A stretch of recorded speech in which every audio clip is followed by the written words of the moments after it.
இல்ல திரு தங்க வரதராஜன் லைவ்ல இணைஞ்சிருக்காரு, கேள்வி போயிடுறேன். திரு தங்க வரதராஜன், இப்ப என்டிஏவுக்கும் தமிழ்நாட்டுக்கும் தான் போட்டி. இந்த தேர்தலில் 200 தொகுதிகளுக்கு மேல நாங்கள் கைப்பற்றுவோம், 0 தொகுதியை என்டிஏக்கு பரிசீலிப்போம் அப்படின்னு முதலமைச்சர் சொல்லியிருக்காரு. வணக்கம் திரு தேவப்பிரியன்.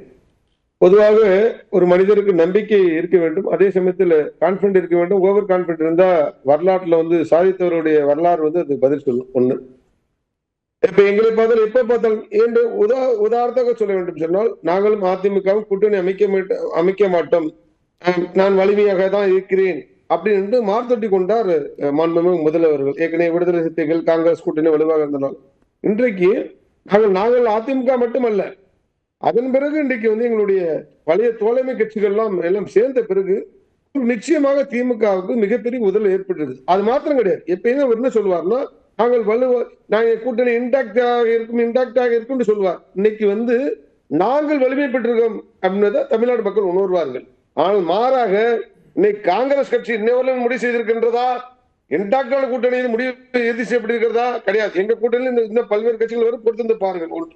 அதே சமயத்துல இன்னைக்கு விடுதலை நிலைமை என்ன, அவர்கள் மிரட்டுகிறார். ஆக அவர்களும் தெரிஞ்சு போச்சு, இன்றைக்கு திமுக தலைமையான கூட்டணி மிகப்பெரிய தோல்வியை சந்திக்க போன்ற தமிழக வரலாற்று தெரிஞ்சு போறதுனால அவர்களும் இது பண்றாங்க. நீங்களே என்னுடைய அருமன் அக்னீஸ்வரனை பார்த்து கேட்டீங்க, அடிமை கூட்டணி என்று சொன்னா, அதாவது பாஜகவோட கூட்டணி தான் அடிமை கூட்டணி சொன்னா. சார், நாங்க அடிமை கூட்டணி தான். நாங்கள் இன்றைக்கு தமிழக மக்களுக்கான அடிமை கூட்டணி. தமிழக மக்கள் தான் எங்களுக்கு பிரதானம். இந்த அலங்கோல ஆட்சி, சட்டவிரோத ஆட்சி, பெண்கள் விரோத ஆட்சி, இளைஞர்கள் விரோத ஆட்சி, மக்கள் விரோத ஆட்சிக்கு எதிராக இன்னைக்கு தமிழக மக்கள் எங்களை ஒருங்கிணைத்திருக்கிறார்கள். தமிழக மக்களை பாதுகாக்க வேண்டிய அது எங்களுடைய இது. நம்முடைய நண்பர் திமுக அபிசுல்லா, என்டிஏ அரசாங்கம் இது வேற, இங்க சார் நீங்க உங்க கூட்டணிக்கு பல்வேறு பேர் வச்சிருப்பீங்க. இங்க இந்தி கூட்டணி வச்சிருப்பீங்க, மதசார்படு கூட்டணி வச்சிருப்பீங்க, பீகார் महापौर के लिए जो இணைப்பு தடை ஏற்பட்டிருக்கு. நம்ம தொடர்ந்து பேசலாம். திருவன்னியரசு, இப்போ தமிழ்நாட்டு மக்களுக்கு தான் நாங்கள் அடிமையாக இருக்கோம், அவங்களுக்கு சேவை செய்ய தான் தயாராக இருக்கும், நாங்கள் நிறைய சாதனைகள் செஞ்சுருக்கோம், அதை மக்கள் மன்றத்தில் பேசுவோம், வெற்றி எங்களுக்கு உறுதி அப்படின்றாரு தங்க வரதராஜன். அதுக்கான அறிகுறிகள் தென்படுதா?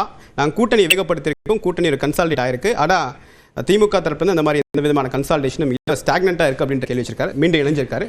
வரதராஜன் தொடருங்க. நீங்க இல்ல அதான் சொல்றேன். என்று இன்றைக்கு கடந்த ஆட்சியில எங்களுக்கும் அதாவது எடப்பாடி தலைமையிலான தேசிய ஜனநாயக கூட்டணிக்கும் ஸ்டாலின் தலைமையான இந்து கூட்டணிக்கான வித்தியாசம் எவ்வளவு? 2 லட்சம் ஓட்டை தான் நாங்க 43 தொகுதி இழந்தாங்க.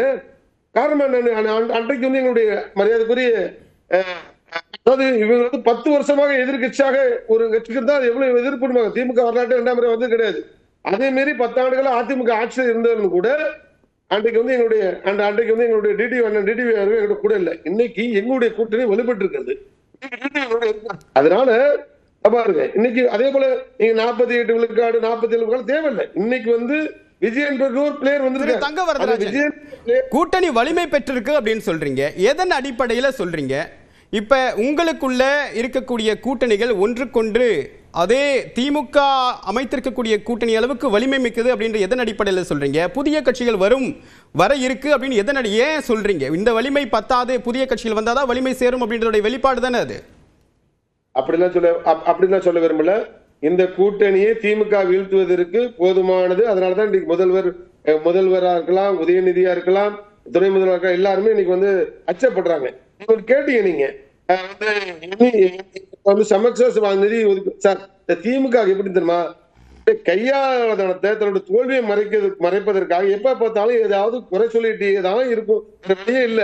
இப்ப நான் கேக்குறேன், நீங்க நிதி ஒதுக்கீடு செய்ய முடியாதுன்னு தானே உங்களோட நிலைப்பாடு. ஒதுக்கல அப்படின்றதுக்கான காரணத்தை நீங்க சொல்றீங்க, ஆனா ஒதுக்கவில்லை, மும்மொழி கொள்கை ஏற்றுக்கொண்டால் தான் நிதி அப்படின்னு சொல்றாங்கன்றத மக்கள் மன்றத்தில் வைக்கிறாங்க. அதுல என்ன இயலாமை?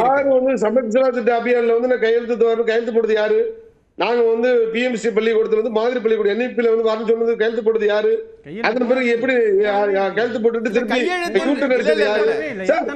பாலிசி ஒரு பாலிசி தான். பாருங்க, மாநில அது இன்னொரு விவாதம் இல்ல, அது இன்னொரு விவாதம். அதையும் மக்கள் மன்றத்துல தான் வச்சிருக்காங்க, பார்க்கலாம். அது இன்னொரு விவாதம், அது நம்ம டீடைலா போக வேண்டாம். அது ஏற்கனவே பொதுமக்கள் பேசிருக்கோம். அதே போல வந்து நீட்டை பத்தி நீட்டுடைய நாங்கள் வந்தால் அதாவது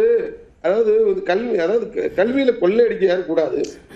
எளிய மாணவர்களுக்கு வந்து மருத்துவ கல்வி கிடைக்கும் என்பதற்காக கொண்டு வந்து திட்டம். நான் கேட்கிறேன், என்னுடைய அருமை நண்பர் அக்னீஸ்வரன் நல்ல ஒரு கேள்வி கேட்டார் திமுக பார்த்து, வந்து நீங்க வந்து நீட்டு வந்தா வந்து விலக்கு. ஏன் சார் நீங்க தானே கொடுத்த வாக்குறுதி? உங்க தலைவர் துணை முதல்வரா அவர் கொடுத்த வாக்குறுதி தானே, ஏன் நிறைவேற்றலங்க? நீ உச்ச நீதிமன்றம் கொடுத்ததுங்க. அது உங்க அரசுல கொண்டு வந்து அதிமுகவும் அதே நிலைப்பாடு தானே சார்? இல்ல அதிமுகவும் அதே நிலைப்பாடு தானே? நீட்டுக்கு எதிராக நீட் விலக்கு வேண்டும் தீர்மானம் நிறைவேற்றி உங்களுக்கு தானே அமிச்சாங்க, ஹோம் மினிஸ்டர் தானே அமிச்சாங்க. அதாவதுங்க ஒவ்வொரு கட்சிக்கும் நிலைப்பாடு வேறு மாதிரி இருக்க, தப்பு இருக்க முடியாதுங்க. ஆனா நாட்டினுடைய சட்டத்தின்படி உச்சநீதிமன்றம் வழிகாட்டுதல் என்ன சொல்றதோ நம்ம செஞ்சிருக்கிறோம். அது ஒண்ணு மாற்று கருத்து கிடையாது. ஒவ்வொரு கட்சிக்கும் ஒரு மாறுபட்ட கருத்து இருக்கும், அது வந்து சொல்ல முடியாது. நான் கேட்ட கேள்விக்கு மட்டும் தான் நீங்க வந்து சொல்லணும். நீட்டை ஒழிப்பேன்னு சொன்ன உதயநிதி நிலைப்பாடு என்ன? பாஜக கேட்கின்றது, அதிமுக கேட்கல. நீதிமன்றத்தை குறிப்பிட்டீங்க. நீதிமன்றம் ஜல்லிக்கட்டு விவகாரத்துல ஒரு தீர்ப்பு சொல்லுது, தமிழ்நாடு போராடிச்சு, அதுக்கு சட்ட திருத்தம் கொண்டீங்க.